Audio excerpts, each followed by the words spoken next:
I pulled into my parents' elegant driveway on Christmas Eve, a knot of hope tangled in my stomach. The dashboard clock read 6:30 p.m. as I rehearsed my announcement one last time. After years of their disapproval, my tech company had finally made it. They never understood why I chose computers over law school. Never saw my vision. For 3 years, I had secretly paid all their bills without their knowledge, supporting the very people who dismissed my dreams. Tonight was supposed to be different. Before I tell you how my Christmas dinner turned into a life-changing moment, let me know where you are watching from, and hit that subscribe button if you have ever had family members who could not see your true worth.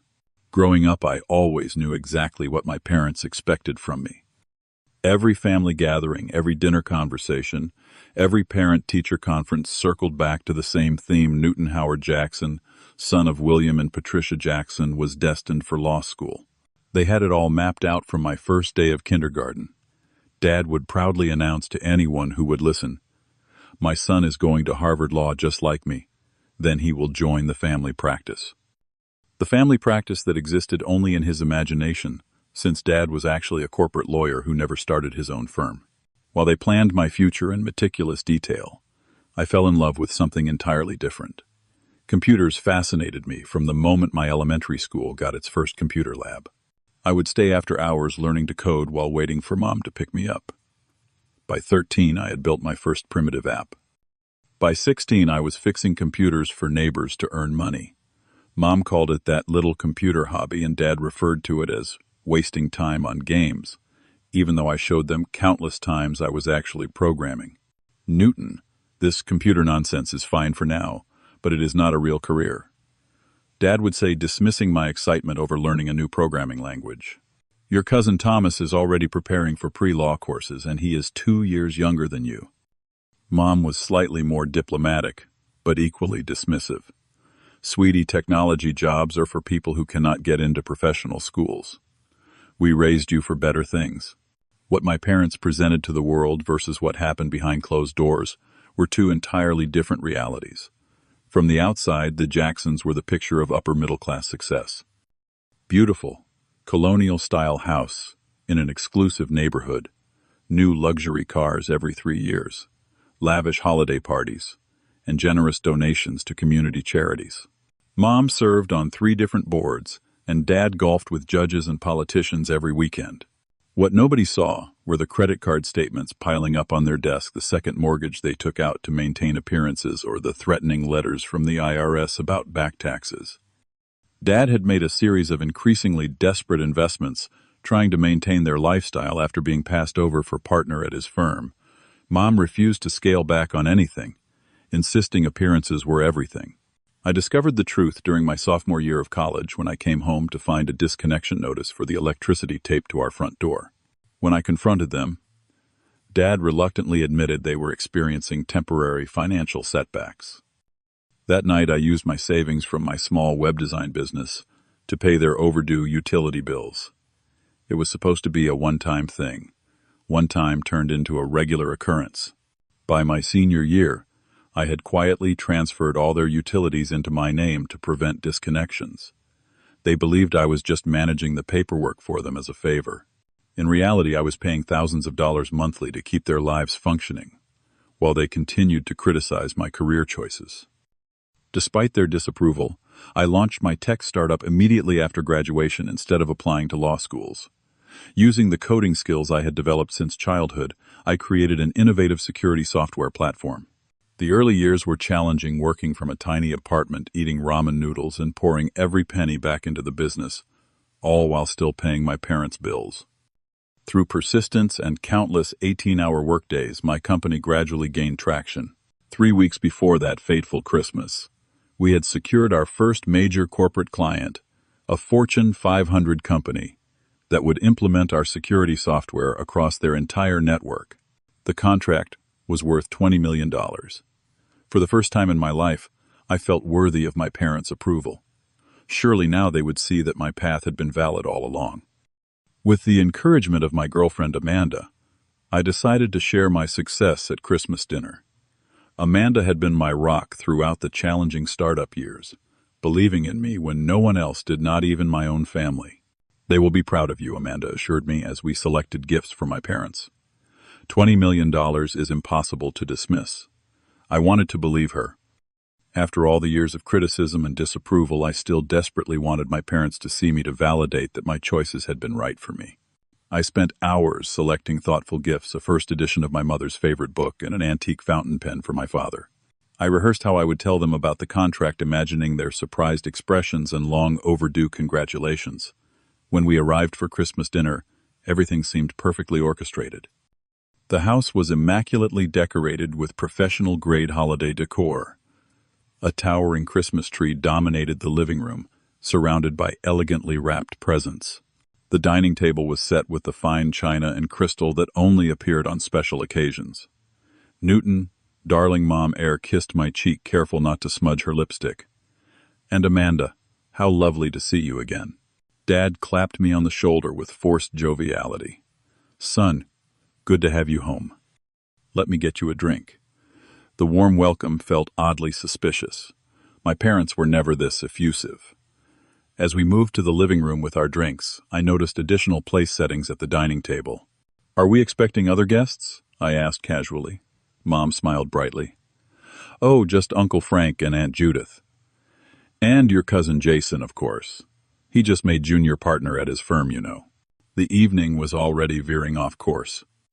Uncle Frank was the successful attorney my father constantly compared me to. Cousin Jason had dutifully followed the path my parents had wanted for me, attending an Ivy League law school and joining a prestigious firm. Their presence would make my announcement even more dramatic, but also potentially more satisfying. Amanda squeezed my hand supportively, sensing my tension. It will be fine, she whispered. Your success speaks for itself. The evening began awkwardly, as Uncle Frank immediately launched into stories about Jason's recent legal triumph, a high-profile corporate case that had made the local news. My parents beamed with pride as if Jason were their own son, while I sat quietly sipping my wine, waiting for an appropriate moment to share my news. Newton Jason just bought a beautiful condo downtown, Mom said pointedly. His firm has a clear partnership track. Security is so important these days, do not you think? Speaking of security, I began seizing the opportunity my company has developed. A new security software that Dad interrupted before I could finish. Amanda, did Newton ever tell you about the time he won the middle school debate championship? We thought for sure he was destined for law school then. Shame he got distracted. Amanda ever, my defender smiled politely, but firmly. Actually, I think it is wonderful that Newton followed his passion. His technical knowledge is impressive. Mom gave her a tight smile. Well, hobbies are important too, I suppose. It is not a hobby, I corrected gently. My company just signed a major contract with. More wine, anyone, Dad interrupted again, standing to refill glasses. Frank, tell everyone about your new vacation home in Aspen. Uncle Frank launched into a detailed description of his ski property, while I exchanged frustrated glances with Amanda. Every attempt to discuss my business was skillfully deflected or interrupted. As we moved to the dining room for dinner, I began to suspect this pattern was not accidental. Throughout the elaborate meal, the conversation remained firmly focused on legal achievements, family connections, and status symbols. Jason detailed his recent court victory. Uncle Frank discussed his golf game with a state Supreme Court judge, and my parents steered every topic away from technology or my work. Did I mention we are thinking about purchasing a summer home in Martha's Vineyard? Mom announced as the dessert was served. William has made some excellent investments recently. I nearly choked on my pie. Given that I was still paying their basic utility bills, a vacation home purchase seemed impossible unless they had gone even further into debt. That sounds expensive, Amanda commented innocently. The real estate market there is quite exclusive. Dad waved his hand dismissively. When you know the right people, opportunities present themselves. Speaking of which, we have an announcement to make. He tapped his crystal glass with a spoon, calling for attention, like he was at a formal banquet rather than a family dinner. Patricia and I have been doing some estate planning recently. As we get older, we have been thinking about our legacy. My heart skipped. Was this finally the moment they would acknowledge me? Perhaps they had noticed my success, despite their dismissal. Maybe they had somehow learned about the contract, and this entire evening was leading to a grand gesture of reconciliation. Dad continued. We have updated our will, and after careful consideration, we have decided that Jason will be the executor and primary beneficiary of our estate. The room went silent. I sat perfectly still, certain I had misheard. Jason has demonstrated the responsibility and good judgment we want overseeing our legacy, Mom added, smiling at my cousin. He understands our values and will respect our wishes. Jason looked simultaneously smug and uncomfortable. I am honored, Uncle William and Aunt Patricia. I found my voice at last. I do not understand. I am your son. Dad's expression hardened. Yes, and as our son, we have given you every opportunity. But you have consistently chosen to waste your potential on this computer business fantasy rather than pursuing a respectable profession. My business is not a fantasy, I objected, struggling to keep my voice level. We just signed a $20 million contract with. There you go again, with the exaggerations, Mom sighed dramatically. Newton, we are tired of the tall tales about your little startup. It is time to grow up. Uncle Frank looked between us uncomfortably, while Aunt Judith suddenly became very interested in her dessert. Jason at least had the decency to look embarrassed. It is not an exaggeration, Amanda interjected firmly. I have seen the contract. Newton's company is doing remarkably well. Mom gave Amanda a pitying look. You are a sweet girl, but you have been enabling his delusions. Perhaps that is not the healthiest relationship model. My blood ran cold at the direct attack on Amanda. This was crossing a line I had not anticipated. Dad cleared his throat authoritatively. Newton, we are prepared to make you an offer. If you close down this startup nonsense and apply to law school for next fall, we will reconsider your position in our will. Otherwise what, I asked quietly. Otherwise, we are removing you from the will entirely, Mom stated flatly. We cannot continue to support choices that are so fundamentally disappointing. The room spun slightly, as the full impact of their words hit me. After years of secretly supporting them financially, after finally achieving the success they claimed to want for me, they were not just dismissing my accomplishments, they were disowning me entirely. You have always been a disappointment, Mom added, twisting the knife deeper. This is your last chance to become the son we always wanted. I looked around the table, taking in the uncomfortable expressions of my relatives and the outraged face of Amanda. Then, to everyone's surprise, including my own, I smiled. The smile that spread across my face was not one of happiness, but of clarity. Years of seeking approval from people who were constitutionally incapable of giving it suddenly seemed absurd. In that moment, the fog of familial obligation lifted, and I saw the situation with perfect clarity for the first time. Thank you for making your position so clear, I said calmly, placing my napkin beside my half-eaten dessert.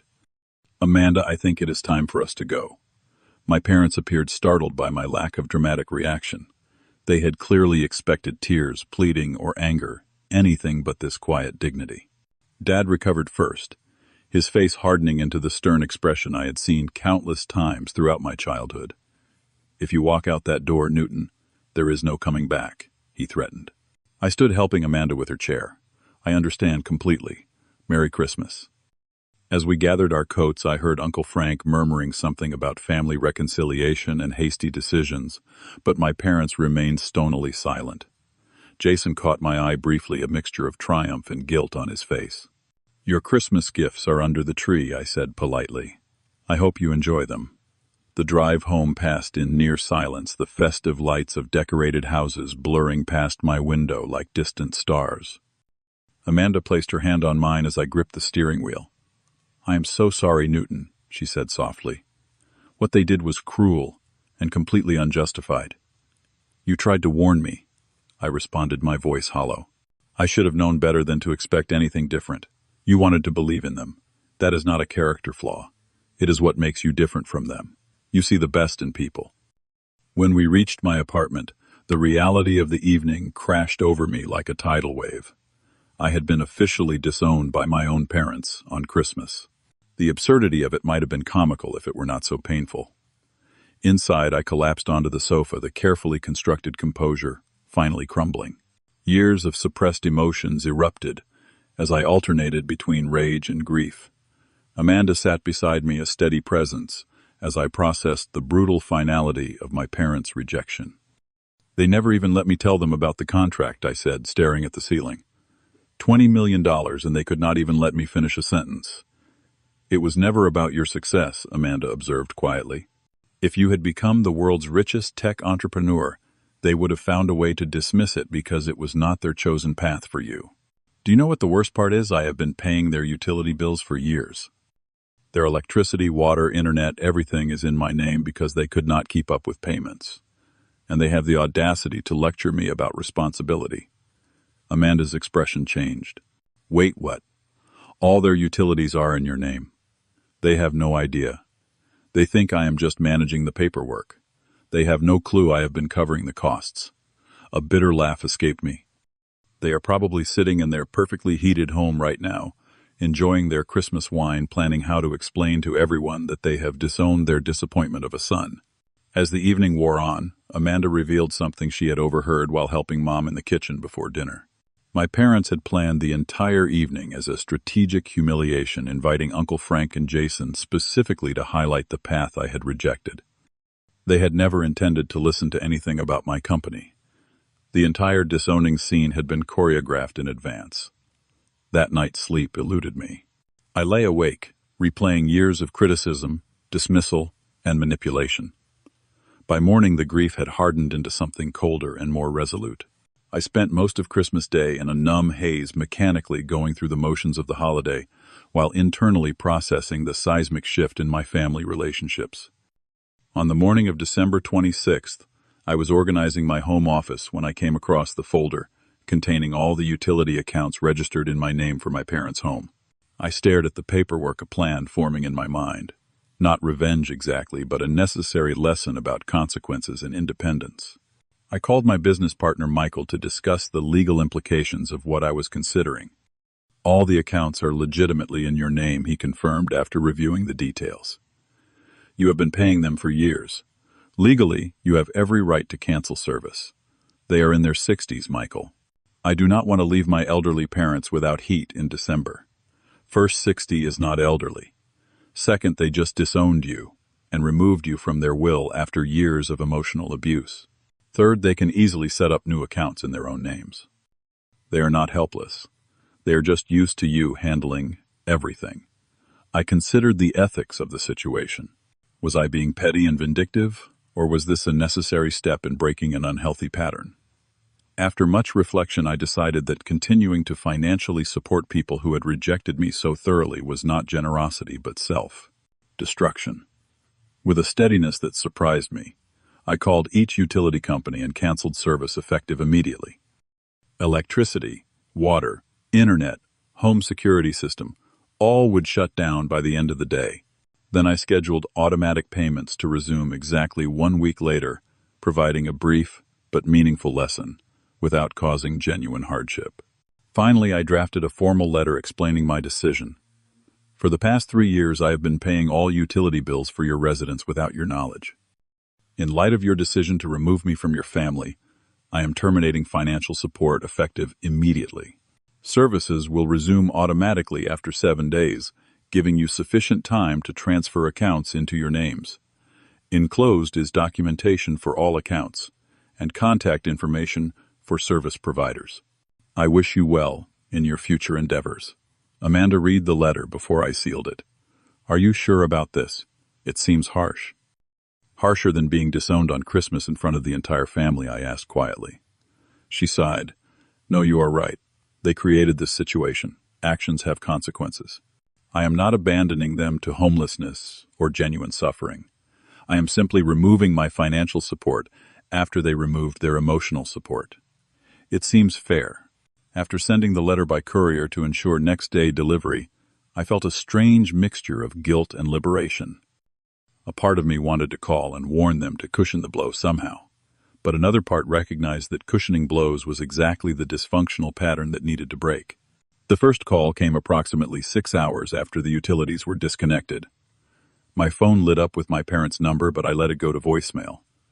Then came the text messages, each more frantic than the last. "Newton, there must be some mistake. All our utilities have shut down. Call us immediately. The house is freezing. This is an emergency.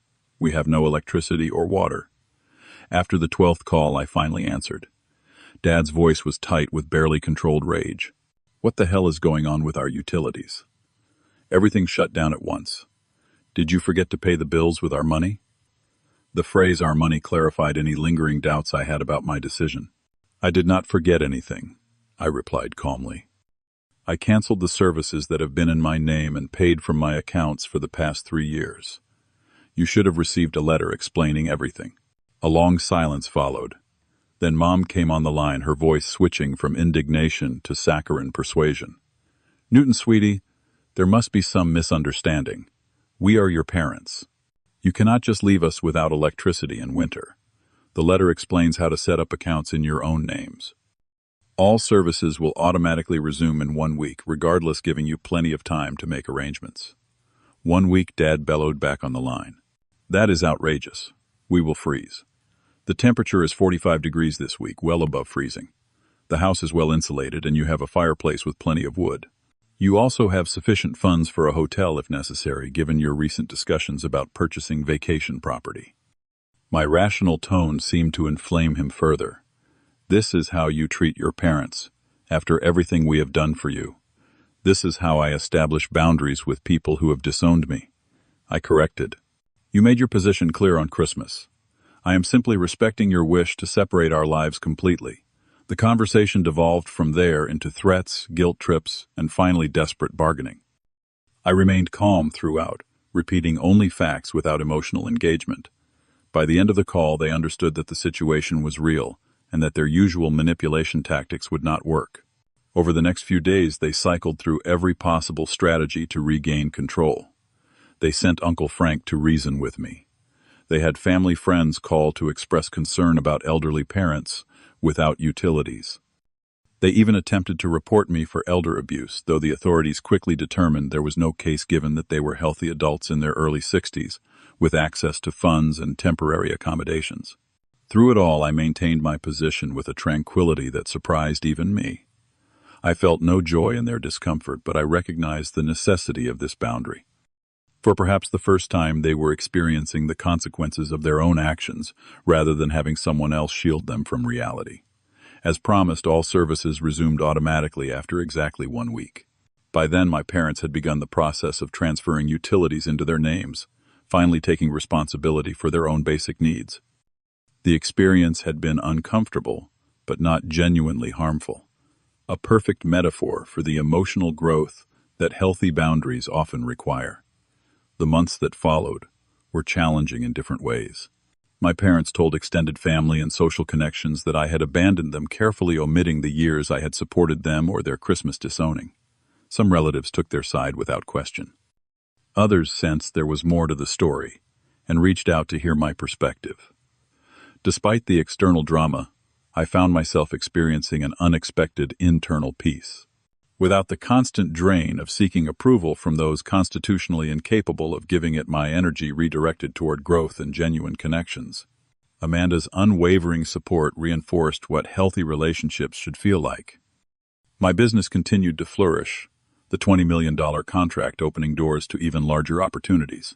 The guilt occasionally surfaced, particularly during quiet moments, or when mutual acquaintances mentioned my parents. Cultural expectations about familial obligations run deep, and breaking those patterns requires constant recommitment to one's own well-being. I found a therapist who specialized in family trauma, gradually unpacking the complex emotions of my upbringing and recent estrangement. 6 months after that fateful Christmas dinner, I received an unexpected email from my father. The tone was notably different from any previous communication, stiff and formal, but lacking the usual undercurrent of criticism. Newton, your mother and I would like to meet with you to discuss recent events. We are willing to meet at a location of your choosing. Please let us know if this would be acceptable. William Jackson. After consulting with my therapist and Amanda, I agreed to a brief meeting at a neutral coffee shop. When the day arrived, I was surprised to see my parents looking somehow smaller, less intimidating than my memory painted them. Dad's hair seemed grayer. Mom's perfect posture slightly diminished. The conversation began awkwardly with surface-level pleasantries about the weather and health. Finally, Dad cleared his throat and attempted what appeared to be physically painful for him an apology. "Newton, your mother and I have been doing some reflecting," he began haltingly. "Our behavior at Christmas was perhaps overly harsh." Mom jumped in her eyes, watery. "We had no idea you were supporting us financially all this time. It was quite a shock to discover the extent of it." "Why did you invite me for Christmas dinner just to disown me?" I asked directly. They exchanged uncomfortable glances. "We thought we could persuade you to give up this technology path," Dad admitted. "We had it all planned using Jason's success to motivate you. Motivate me by humiliating me." Mom at least had the grace to look ashamed. "We realize now our approach was deeply flawed. The past months have been educational." It was not a complete acknowledgement of the emotional damage they had caused, but it was more self-awareness than they had ever demonstrated before. "Small steps. I am willing to have a relationship with you both," I said carefully, "but it needs to be based on mutual respect, not control or manipulation. I will not abandon my career or who I am to meet your expectations." "Your business," Dad said hesitantly. "Is it really doing well?" "It is. The contract I tried to tell you about at Christmas was real. $20 million with more clients lined up." Their expressions showed a complex mixture of disbelief, pride, and regret for what might have been. We agreed to move forward cautiously, with clear boundaries and expectations. I suggested family therapy, which they reluctantly accepted. The healing process was neither quick nor linear. Our first therapy sessions revealed generational patterns of conditional love and performance-based approval that my parents had inherited from their own upbringing. Dad struggled to articulate emotions while Mom confronted her need for status and external validation. I worked on expressing my needs directly rather than silently resenting their failure to meet unexpressed expectations. Slowly, a different kind of relationship began to form. Not the fantasy of complete reconciliation and unconditional acceptance, but something more realistic and ultimately healthier. They began taking genuine interest in my business, though they still occasionally slipped into old patterns of suggesting more stable alternatives. Instead of resuming financial support, I helped them develop a sustainable budget based on their actual income. The process was illuminating for all of us, as it revealed how much of their financial stress stemmed from attempting to maintain appearances beyond their means. Throughout this challenging year, Amanda remained my steadfast supporter. Her unwavering belief in me provided a model for what love should look like, accepting someone for who they are rather than who you wish them to be. On the anniversary of our first date, I proposed promising to build a family based on authenticity rather than appearances. As another Christmas approached, I reflected on the painful but necessary lessons of the previous year. By standing firm in my worth and refusing to enable unhealthy dynamics, I had not only freed myself, but had paradoxically given my parents the opportunity to grow as well.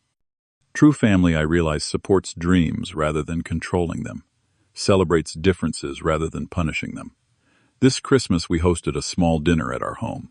My parents attended, bringing appropriately modest gifts, and more importantly, a willingness to participate without dominating. As we shared a meal filled with genuine conversation rather than performance, I felt grateful for the painful catalyst that had ultimately led to healing. The journey had taught me that sometimes losing what you thought was family leads to finding your true worth and building something better. Setting boundaries is not about punishment, but about creating space for authentic connections to develop. Forgiveness does not mean forgetting or enabling, but releasing the burden of resentment that only weighs down the carrier. As we move forward, I know there will be setbacks and old patterns attempting to reassert themselves. But now I have the tools and clarity to maintain the boundaries that protect my well-being, while still offering compassion to imperfect people trying their best with the emotional resources they have. Have you ever had to set difficult boundaries with family members who could not accept your choices? How did you handle the guilt and cultural expectations about family obligations? Share your experience in the comments below. If this story resonated with you, please subscribe to hear more authentic stories about navigating complex family dynamics and finding your own path. Remember, sometimes the most loving thing you can do for others and yourself is to stand firmly in your truth. Thank you for listening, and I wish you the courage to create the family you deserve whether born or chosen.